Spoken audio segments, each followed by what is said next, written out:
Welcome back to a professional match of StarCraft 2. What I've got for you today is an amazing game of Terran versus Zerg, where we find ourselves on the map Altitude. Spotting right here in the top right-hand corner, playing with the blue Terran SCVs, we have GuMiho, and his opponent in the opposite corner with the red Zerg drones. He goes by the name of Dark. Alrighty, so this particular match is my personal favorite from the first week of the Gamers Without Borders tournament, who are also kindly sponsoring today's video. In case you're unfamiliar, Gamers Without Borders is a tournament that continues this week with the second stage of the event and will be broadcasted live on Twitch from Friday through Sunday. This match is from the first stage of the event, which was played last week, and honestly, it is really, really good. I think you'll really enjoy this if you, well, are a big fan of StarCraft 2. So, if you want to watch me cast the game together with other commentators as well, live on Twitch, links to the tournament are down below in the description of this video. And one thing to note about the Gamers Without Borders tournament is that the best players from this event, they qualify directly for the Gamers 8 tournament, which is a massive tournament that will be taking place later this year in the summer. Okay, so I've selected this particular game because GuMiho decides to go for a playstyle that I have seen in the past, but not for a very long time. He decides to go for, well, I don't really want to spoil it. I guess you'll have to find out. You'll just have to watch this video, okay? But he decides to go for a different late game than what we normally see from Terrans. So here's the thing, right? Over the last couple of years, the late game of Terran versus Zerg has all been about the Ghost. So, the Terran Ghost, it counters Ultras, it counters Lurkers, it counters Brute Lords, it counters Infestors, and it counters Vipers, with all of the different abilities that it's got, the Snipe and the EMP most notably. They're absolutely amazing at taking down the Zerg late game units, and because of that, well, unsurprisingly, Terrans have been focusing their late game exactly around that unit as well, because it's so good against whatever the Zerg player can throw at them. In this particular match, however, GuMiho does a couple of things that I think are really interesting. So first off, he decides to not go for ghosts. I don't think he makes a single ghost in this entire match, although it's been a couple days. Maybe I am misremembering, but I'm pretty sure he does not go for a single ghost in this game at all. And secondly, he decides to go for an eco-focused game. So he goes for a command center first, and I believe he follows this up with a really quick third command center as well in the main base. He goes for an eco-focused game where he goes straight for Terran mech. So, going straight Terran mech against Zerg is a little more popular these days, but not as popular as Terran bio. And secondly, not going for the Ghost is also a little bit weird. So first off, not going for the Ghost, like I already discussed, how in the world are you going to counter the Zerg late game army? Right? It just doesn't really make a whole lot of sense. And secondly, going for straight up Terran mech against Zerg is also really difficult to pull off, because if you go for an economical game, right, you decide to go for a lot of command centers and you just, work on your SCV count, you're gonna be spreading yourself very thin. It's fine to play off of 2 bases, maybe 3 bases, but as soon as you're thinking about making a 4th command center and a 5th base, you're gonna spread yourself very thin. So imagine right here, GuMiho has this base taken over here at the top section of the map, and at the same time, he's also taken another expansion right over here on the right. In order to defend this, you're gonna have to put siege tanks and, well, units in locations to defend all of these different positions on the map, which is manageable against small chunks of the Zerg, but obviously Zerg, I mean, mobility is key, right? They can put all of their units in one big ball very quickly, and there's really no way for the Terran player to properly defend against that sort of style, because, well, Zerg can just remax by the time that they can set up a counterattack. So, historically speaking, whenever Terrans want to play straight up economy against Zerg, they will always go for that bio-based army, the infantry-based army. But in this match, GuMiho decides to play it all a little bit differently, which is really fun to see. I mean, honestly, StarCraft 2 has been around right now for 13 years, and this is just one of those games where we still see developments in the meta, right? We still see things that are viable, even though, the units haven't really changed very much over the years. Anyhow, standard opener right here from Dark as well. Altitude, of course, is a very large map. This is the biggest map in the current StarCraft 2 map pool. So if you want to go for cheese, you could technically pull it off. But the fact of the matter is that every single unit you send across the map will just simply arrive a couple seconds later. So usually maps like Altitude, they will be a little bit more macro focused, until players, of course, play a little bit too greedy on this map, and then suddenly cheese is very good again. If, for example, Zerg decides to go triple hedge before pool, then suddenly a cheesy opener from the Terran would once again be a viable choice. Dark does decide to go for a Roach Warren. This is another really interesting move, by the way. I know I've been talking about Gumi a lot already, but Dark's playing a normal game, okay, based around roaches. This is not a very quick roach farm. GuMiho decides to go triple CC into double armory before the second and third factory go down. This is all exceptionally greedy. It honestly doesn't get much greedier than this. So Gumi is basically relying on the Zerg player playing a, well, pretty standard game as well. Again, we're on altitude, so the odds of Zerg going for a standard macro game are quite high. He's also putting a lot of faith in this one Banshee pilot here, because if a lot of roaches would be moving across the map right now, this one Banshee honestly is the main line of defense, or the main line of defense rather. So GuMiho, of course, yeah, definitely cutting a couple corners here, trying to play as greedy a game as possible, but triple CC down already. Double upgrades already rolling, and now we finally have the additional factory production. This is one of those games that I don't think you necessarily want to replicate on the ladder, because you'll probably get punished. But if you know who the opponent is you're playing against and you know their tendencies, this is certainly a style that you can go ahead and give a try. Dark, in the meantime, going double upgrades right here as well. So look at the upgrade difference. Normally Terran starts up these upgrades quite a bit later than the Zerg, but not in this particular game. And at the same time, we do have a lair done, so I am assuming we're going to see that roach speed upgrade here as well momentarily for Dark. So he can start, yeah, there you go for a little bit of aggression if he wants to, right? So broadly speaking, from this position, Zerg has two options. Either they stop droning at like 65, 66 or so, and then they make non-stop army. These upgrades right here, the double Evo upgrades together with the roach speed, they will all finish up around the same time. You can make a massive army and then hit the Terran player in the face. The second option is to go for what Dark is doing right now, to sort of use those roaches as a stepping stone to make sure you don't lose against anything silly, right? Any timing attacks from the Terran. And you then, well, drone up the fourth base and you go for additional tech yourself. So we have the infestation pit finishing up. We have a Hydralisk den coming up too. I would imagine that this is going to be like a 7-minute hive right here from Dark.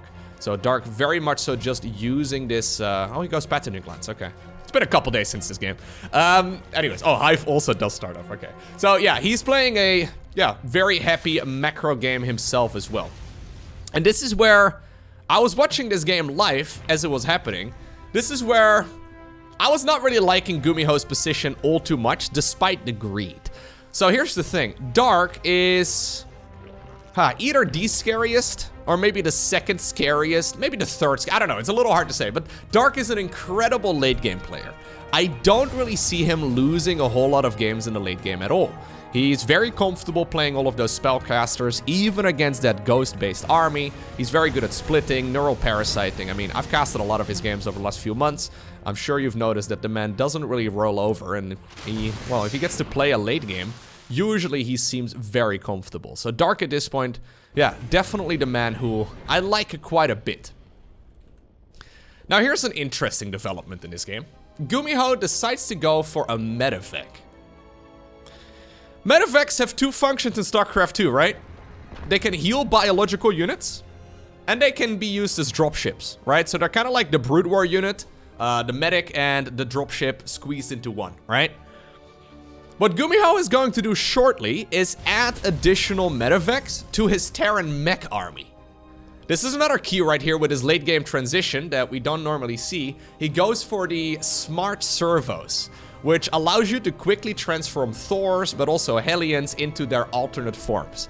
So Thors, they have two different kinds of anti-air attacks, and obviously Hellions, they can, transform from Hellions into Hellbats. This is absolute key. He's already added on the starport right here with a reactor as well, and what he's going to start doing here very soon is pump out additional medevacs. Now you may already see where this is going. Maybe not, I don't know. We'll see what the plan is. But at this point, me and Pig, who were casting this game live as it was happening, we're like, oh my god, he's not adding on, like nothing's really happened yet in this game. He could have easily gone for a Ghost Academy at this point. He's not going for any of that. This is... I mean, against Dark of all people as well, this seems kind of scary. Maybe against like a lesser Zerg, it would be an option, but against Dark, playing a straight up game, straight Terran mech, how in the world are you gonna take additional expansions right now? Because you're gonna be spreading yourself very thin, right? Here's the medevac production, powering up. Okay, so Dark's happy. He does end up losing a couple units here to some Blue Flame Hellions, it seems. GuMiho has some Cyclones in the mix as well, but Cyclones are usually not used in this passive way. It all feels a little bit finicky here for the Terran. It just all feels a little funky. Now Vipers are out. And there's nothing to counter Vipers. There's nothing. What in the world do you do against Vipers? I guess you can use an interference matrix right there to temporarily disable one of them. But here's the move. Here's the kicker. Medivacs are loading up Blue Flame Hellbats. Now there is a Nidus Worm inside of the main base. This needs to be addressed first. But the plan right here for GuMiho's late game is to boost Medivacs with Blue Flame Hellbats on top of the Hydralisks. Which is something we have seen a couple times in the past, but Hydras obviously have really good anti-air. Now he's using the smart servos to turn them back into Hellions to chase this Zerg army a little bit more. This is not something that we ordinarily see. He's basically just allowing the damage of those Vipers and soon-to-be Infestors as well, as we are ready to once again boost Blue Flame Hellbats into the Hydras. Now, Hydras have a small amount of hit points. Blue Flame Hellbats, of course, deal a ton of damage, and this is the first time that GuMiho is really getting some proper damage done, and the first time that he moves across the map. In the meantime, though, we have had a Lurker transition as well. Dark is happy to get himself a couple Lurkers here across the map. He doesn't use them defensively, but this is now, well, it turns out the best defense is the offense. This is now forcing the entire Terran army to go back home, because these Lurkers, they need to be addressed. Reinforcements, they're not gonna cut it. So in a way, this is, yeah, alleviating a lot of pressure. And here go those Vipers once again. Now we're gonna see that move on repeat right here in this game from Gumi, as he's adding on more and more Hellions and more Medivacs in a Terran mech army. Here's an abduction though. Yeah, these abductions are very scary. They deal so much damage. Okay, good pickup right there as well though, allowing that Thor to live a little while longer. Massive Blinding Cloud is shutting down a lot of the Terran firepower though. And this is where this game gets very scary, right? I mean, the firepower here of those Hydras is not to be underestimated. They're not even fully maxed yet, but they will be momentarily. We don't even have the speed upgrade yet here for those Hydralisks, which is what making, yeah, it's making all of this a little bit scary right here for GuMiho. Nidus Worm is going up as well to allow the Zerg to reinforce this and to retreat a little bit easier. 3-3 is finishing up incredibly early, so 12.5 minutes rather. 2.5 would be extreme, but 12.5 minutes into the game, we already have the 3-3 upgrades for the mechanical units finishing. Baneling Nest coming up right now. So the Baneling Nest, it only really makes sense against Ghosts. So Dark is still putting his opponent on a Ghost transition, but as far as I remember, he doesn't add any of those units into the mix at all. So this is a really powerful Terran army. This is a Terran army that cannot be underestimated. So essentially this is a 3-3 timing attack, I suppose, right here, as we once again have the Medivacs boosting forward. Those Hellbats are dealing a tremendous amount of damage to the Hydras, and they just got absolutely wiped. So this is a Thor Medivac Hellbat army against one of the very best Zerg players in the world. And my favorite part is that it's actually working. In the meantime, though, we once again have Lurker counterattacks. This is very annoying.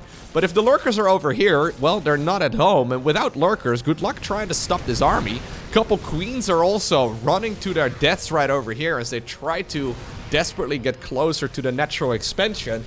GuMiho is now trying to create a chokehold on this intersection. If you can create a chokehold on this intersection, it's very difficult for the Zerg player to reinforce this, because all of their units, well, they get close together right over here. Anyways, we do have a couple Lurkers right now in the mix. Once again, we're dropping Blue Flame Hellbats right on top of that. Zerg units also pulled away from their mineral lines, though, as the Thors right now are cleaning up loads and loads of drones. GuMiho needs to be careful, though. It's easy to overextend with all of these low HP Thors, and I think that's exactly what's going on right now. Good micro right there by Dark, who's now 50 supply behind in this game. Yeah, a lot of reinforcing units, though, are still popping out, right? So he's had a bit of a bank, and he is gonna be able to push back that Terran army. I think if Dark had a couple more defensive Lurkers there before the Terran army got, well, into this position, he would have felt a whole lot better. But GuMiho is now, well, grabbing a dominating advantage. He's still running, though, into the classical Terran mech problem where he just doesn't have that many command centers, right? Like, it's difficult for him to actually secure more and more of those bases without a more mobile army. This is the type of force that, well, maybe you have a little bit of an harassment squad, right? But this is the type of force that very much so just... It runs around in one big ball. You can't really easily control these units in small little hit squads like you could do with, like, a marine army, right? And with the Ghost. The Ghost pretty much always, well, almost function like an army all on their own, but not quite the case. Anyways, Dark right here still has a decent economy. He decides to burrow those drones, but GuMiho is paying attention to that as well. A couple of Hellions here on the Watchtower do get caught too. And this is still Dark we're talking about. Dark is an amazing player when it comes to these scrappy situations. I would actually say that Dark is the best player when he's behind. He's very good at, well, controlling these very chaotic games. And when the man has Roaches and Ravagers, it's a unit composition that is, well, very powerful in the mid-game, I suppose. Usually not anymore at this point, but he's very scary when it comes to these scrappy games. Now look at this. The Medevacs.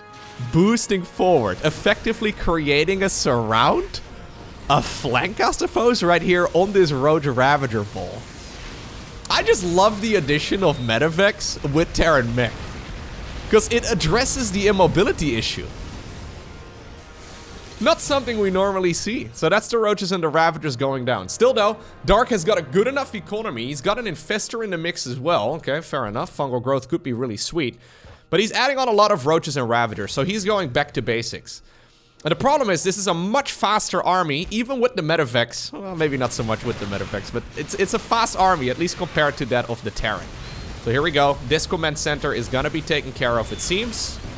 A lot of SCVs are falling as well, but in the meantime, that's mostly because GuMiho is sending all of the units that he's got towards the other side of the map. The man is ready to go for the killing blow. A scan is needed over here to get rid of that lurker. At the same time, reinforcing Terran units also a little too far forward, so these biles can connect with the siege tank. GuMiho back to the intersection right over here on the other side of the map, as he wants to set up shop right over here. Dark has decided my best chance in this game is to go for a full-on counterattack, and, well, so far he's making it certainly look worthwhile. 24 SCVs, 25 SCVs have already gone down. It's gonna be difficult, though, to break this position on the map. GuMiho with a lot of money in the bank, but not enough supply depots anymore. He really needs to make sure that he, well, is able to get back to mining. Roachwarren, in the meantime, has gone down over here on top of the natural high ground, as GuMiho is now the one splitting his units, and look at him, bringing little clumps of Medevacs into the mix as well. Roaches found the base on the right side of the map too. GuMiho now has only a handful of SCVs remaining, and even though Dark seemed down and out of this game, he has once again clawed himself back into the match. He doesn't really have a good army that can face this Terran force head on, but he doesn't really need to either, right? He can, well, especially if the Terran army is split up, he can take on little clumps of it. Maybe engage the siege tanks as they are on siege. That's one tank going down right there. Okay, another tank also ends up taking a whole lot of damage. There is still a base over here in the bottom right-hand corner of the map. Dark has, well, expanded to locations that the Terran player has a difficult time reaching. In a base race scenario, I think you much prefer having an infantry-based army just because it's so much cheaper and so much easier to maneuver with, right? How in the world are you gonna easily counterattack when the Zerg is all over the map? Dark right now, taking the base in the top left while already controlling the base in the bottom right. This has been spotted right here by Gumi, who's now got 16 kills right here on this Liberator, which is not bad at all. One Hydra shutting down the command center over there. This is where GuMiho makes a gigantic error. And one that I am still not entirely... Yeah, I'm still a little flabbergasted by. GuMiho decides to basically put all of his eggs in this one army that he's got. He's got multiple orbital commands, but he decides, you know what? No, I've got 5 orbital commands, but I'm not really going to bother mining very much anymore. I'm gonna try and win the game with these units instead. I'm gonna keep my eyes peeled on this army that I've got, and I'm gonna try and obtain the victory with these units alone. This is, I think, a major error right here from GuMiho. This is honestly where I think he, yeah, makes a really big overestimation right here to his own force, and maybe an underestimation to how strong that Zerg army is. Because even though this is Roaches and Ravagers, pushing into it is very hard, right? Like, maybe there's not that many units, but every time we see these corrosive balls land, they seem to deal at least a little bit of damage. And in the meantime, there's a base in the top left-hand corner that Terran does not know about just yet. The drones are going to be able to continue mining there as they were burrowed on the left side. Dark, once again, is playing the game that he likes playing the most. Look at the HP as well on those Thors. And still, I mean, we're long-distance mining. GuMiho could have landed this command center, as well as one right over there, as well as one up here. Zerg has nothing to counterattack, and yet he has decided, I am not going to land my command centers. I want to win the game with these units that I've got right here, despite the fact that a lot of these Thors are incredibly low in hit points. Dark has now remade a Roach Warren too. Okay. So he's actually reinforcing this army once again. GuMiho has not really made that many reinforcements. I mean, he's spending his piggy bank right now, but despite the fact that Terran doesn't have a lot of things to look at, he just took some massive corrosive balls to the face. And that is making this, this push less and less powerful.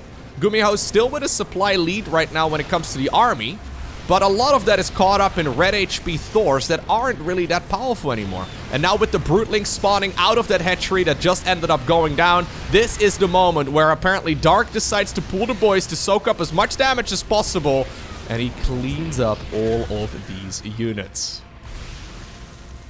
This is when a scan goes down in the top left-hand corner. GuMiho finds out, oh no, there is another base right there for the Zerg that he did not account for. He's been making a little bit of an army again at home, but he's lost the majority of his heavy hitters. This command center, man, it should have landed minutes ago. Yeah, it's gonna land again in the main base. I mean, it needs to land in order to drop mules. We've got another command center now also with 200 out of 200 energy flying towards the base at the 12 o'clock. This is a severe, underestimation right there to that Zerg army from GuMiho. Maybe assuming the Zerg didn't really have that much anymore, but that was a miscalculation right there for sure. Dark is gonna end up losing the base over here in the top left-hand corner too, but in the meantime, I mean, he's like the mythological Hydra, I guess. You cut off one of his heads, but the man will just keep on reappearing as he is taking bases all over the map. Like I said, I don't think there's a pro gamer out there who's better at playing these scrappy games than Dark. And Dark right now, after being, well, pretty much the entire Terran supply that he currently has behind earlier, he was like 50 supply behind, playing a much worse unit composition supply-wise as well, Dark once again is now ahead in this game. The one thing, though, that I really like for Gumi here is that he still has 5 orbital commands. He might not have that many SCVs anymore, but he has got a very stellar amount of energy on those orbitals, as we already pointed out, and that is going to give him a nice advantage economically. This is also the type of game, though. This was game number 1 in a best of 5 series. This is also the type of game where you're like, you know, you're GuMiho right now, you're like, I had this one in the bag? What just went wrong? How in the world are we now in this scenario? Like, this is very much so the tilter kind of game as well, right? Where maybe you felt really good about yourself. You thought, oh, I'm gonna, you know, wipe the floor with Dark. And then you realize, oh no, did I just snatch defeat from the jaws of victory? It's something I am very familiar with, and it's something that bothers me when I'm playing games. This is, in game number 1 of a best of 5 series, a very dangerous match to play. Very adventurous little medevac, though, with a blue flame drop, I guess. Heading on over towards the bottom right-hand corner of the map.